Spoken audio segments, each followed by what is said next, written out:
মিনাশ-শাইতানির রাজীম। বিসমিল্লাহির রহমানির রহিম।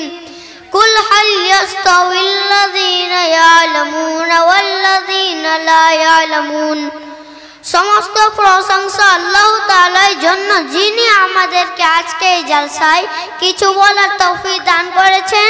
তাই সকলে বলি আলহামদুলিল্লাহ। তারপরে লক্ষ লক্ষ শান্তির দ্বারা অবতীর্ণ হোক আমাদের শেষ নবী হযরত মুহাম্মদ সাল্লাল্লাহু আলাইহি ওয়াসাল্লাম। এর উপর আমরা সবাই বলি আল্লাহুম্মা সাল্লি আলাইহি আল্লাহুম্মা বারিক আলাইহি। আজ আমার বক্তব্যের বিষয় হচ্ছে দ্বীনি শিক্ষার গুরুত্ব। পবিত্র কোরআনে সূরা আজ-জুমার 9 নম্বর আয়াতে আল্লাহ তাআলা বলেন, কুল হাল ইয়াস্তাউিল্লাযীনা ইয়ালামুনা ওয়াল্লাযীনা লা ইয়ালামুন। অর্থাৎ, হে নবী, তুমি বলে দাও, যারা জানে এবং যারা জানে না তারা দুজন সমান নয়, এবং তোমাদের মধ্যে যারা জ্ঞানী তারা আমার উপদেশ গ্রহণ করে। রাসূলুল্লাহ সাল্লাল্লাহু আলাইহি ওয়াসাল্লাম হাদিসের মধ্যে বলেছেন, জামে তিরমিজি 2682 নম্বর হাদিসে, যারা দ্বীনি শিক্ষা অর্জন করার জন্য বাড়ি থেকে বের হয়, আল্লাহ তাআলা তার চলার পথকে সহজ করে দেন এবং সে জান্নাতের পথে চলতে থাকে। আর আল্লাহ তাআলা অসংখ্য ফেরেশতারা তার জন্য রাস্তা পাকা বিছিয়ে রাখে এবং অসংখ্য ফেরেশতারা তার জন্য দোয়া করে।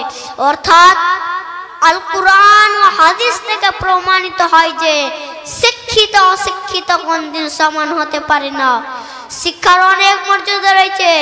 ইংরেজিতে একটি প্রবাদ বাক্য রয়েছে, education is the most powerful weapon which you can use to change the world.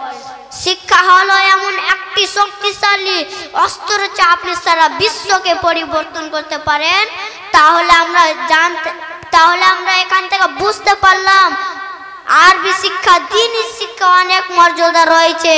যেমন আকাশের মধ্যে লক্ষ লক্ষ তারার মাঝে একটি মাত্র চাঁদের মর্যাদা আছে।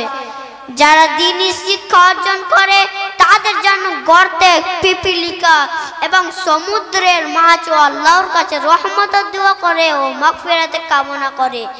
এমনকি আসমানের নিচে জমিনের উপরে প্রত্যেকটি মাখলুকাত তার জন্য রহমতের দোয়া করে।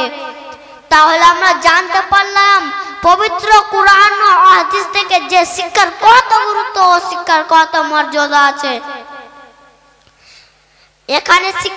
এখানে শিক্ষা বলতে দ্বীনি শিক্ষা কথা বলা হয়েছে। শিক্ষা হচ্ছে জাতির মেরুদণ্ড।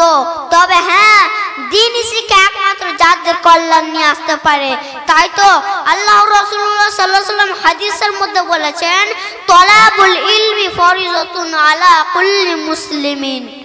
অর্থাৎ, যারা দ্বীনি শিক্ষা অর্জন করা পৃথিবীর প্রত্যেকটি মানুষের উপর ফরজ। যেমন ছোট বড় বয়স্ক নারী পুরুষ সকলের উপর ফরজ করা হয়েছে। নামাজ যেমন ফরজ, রোজা যেমন ফরজ, সেরকম দ্বীনি শিক্ষা অর্জন করা ফরজ। অবশেষে আমি আল্লাহর কাছে দোয়া করি, আল্লাহ যেন আমাদেরকে দ্বীনি শিক্ষা অর্জন করার তৌফিক দান করেন। আমিন। আসসালামু আলাইকুম ওয়া রাহমাতুল্লাহি ওয়া বারাকাতুহু।